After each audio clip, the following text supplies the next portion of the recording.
Hello, this is Professor Hazari.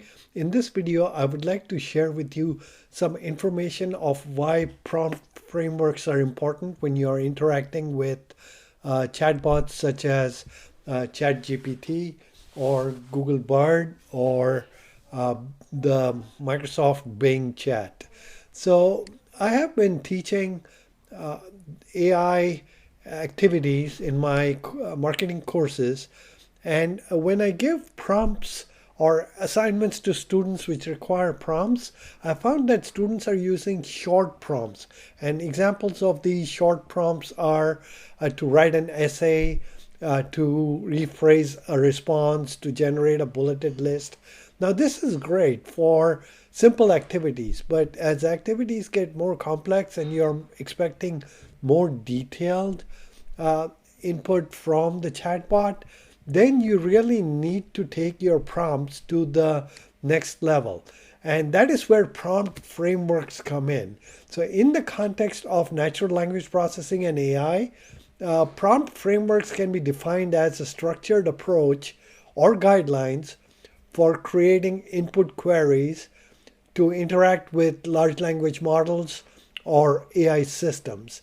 And what this basically means is before you enter a prompt, we need to think through what the expectation is. And based on the expectation, you need to frame the prompts. And once you get into the habit of framing prompts using a prompt framework, it becomes very efficient. So let's take a look at some of the prompt frameworks. But before that, why use frameworks? Now, as I was saying, that the AI model needs to understand what you're asking it in order for it to find, organize, and generate data, which is the output that you're expecting from the chatbot. So let's say you were to give it a prompt, then you change the prompt, and then you further refine or modify the prompt. So that goes through several iterations. It's not really very efficient. And that is why we use prompt frameworks. It helps you specify template instructions as well as constraints as well as options which you can use to frame your prompts correctly.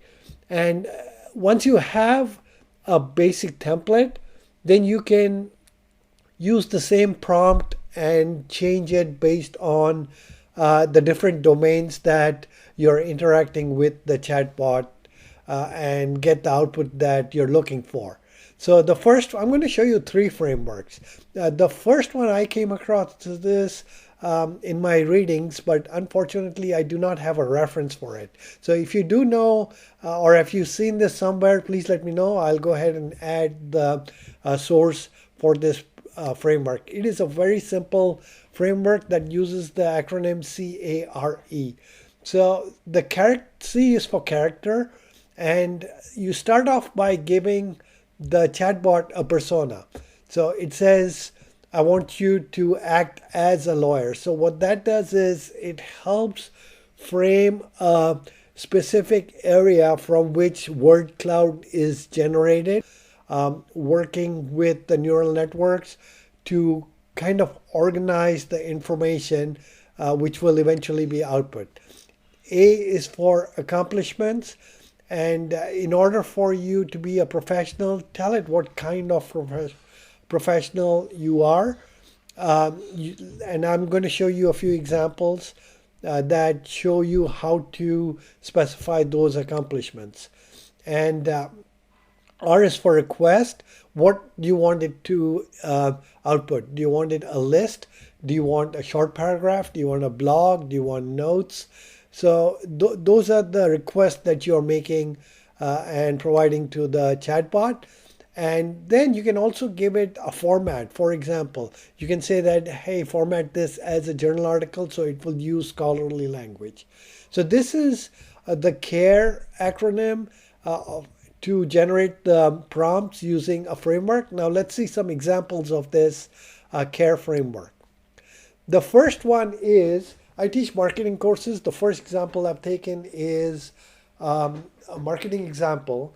So I'm going to say that act as a marketing manager with a proven track record for, I picked influencer marketing. And I want to create a strategy proposal for a product launch. And I want to give it an example. In this case, I've given it a fashion industry, and the purpose is to boost online presence and sales. So as you can see, we have a character who's the marketing manager, and the manager has been successful with several influencer marketing campaigns. So this is the accomplishment. So it associates success and influencer marketing and good campaigns when it comes when it has to make a decision to give you the output. And then you're asking it to generate a marketing strategy proposal. And the example again I'm using, or the domain, is the fashion industry. So instead of a simple prompt, this becomes a more specific input which the chatbot will process and give you a much better output. If you like, go ahead and take a screenshot of this and try it out. And you will see that the information that it gives you is very detailed. Along similar lines, I've taken an example, let's say, of the entertainment industry. So in this case, the film producer is the character. And the film producer has won several awards. So that is the accomplishment. And then I'm asking it to, I want to secure funding and attract top talent. So that is the request I'm making it. And in this case, I've changed it a little bit and say that I need your expertise in crafting a pitch that captivates both investors and creative proposals. So I've tweaked the prompt a little bit, but the underlying framework is the same, that I'm looking or to give it a character. I'm having it show what the accomplishment of the character is, making a request, giving an example of a domain. So this is the care example. There are similar examples available in other frameworks also. So let's look at another one. So this one is by Chris Penn. He is the CEO of Trust Insights. He's a great YouTuber. I've learned a lot from him, and he runs a YouTube channel. And he mentioned that the framework that he uses is defined by an acronym RACE: role, action, context, and execute. So what this does is, using similar example, Chris says that the role that you have given it is you are a Google Analytics certified professional. So that's the persona. And then the action that you perform is examine a table of channel grouping data. So this is again marketing specific. The context is organic search or email marketing, direct marketing. Again, this is a marketing example. And what I want it to do is analyze the composition of site traffic and provide recommendations in bullet point format. So the last one we used was page. The previous one was a marketing proposal. So this is another model. So it uses RACE. So again, you can make up your acronym and come up with similar type of concepts for your framework. Anything that will be easily memorized by students when they are actually crafting prompts. And the final example is from Miss Excel. Now she's an excellent content creator on TikTok. She teaches Excel, and this is from one of her presentations. So what she has done is she has gone beyond just 4 acronyms. So she says that every prompt should have a persona, it should have a context, you have to specify an output style, there has to be a target audience defined, you have to give it an outcome of what you want it to do. And then you can also specify tone and style. And you can ask it to give several options.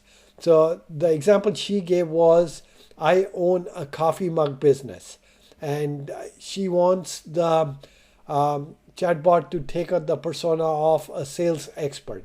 So think of a sales expert who is running a coffee mug business, and the salesperson wants a a 300-word sales pitch for a CEO of a bookstore to encourage her to sell the ceramic mugs which are being marketed.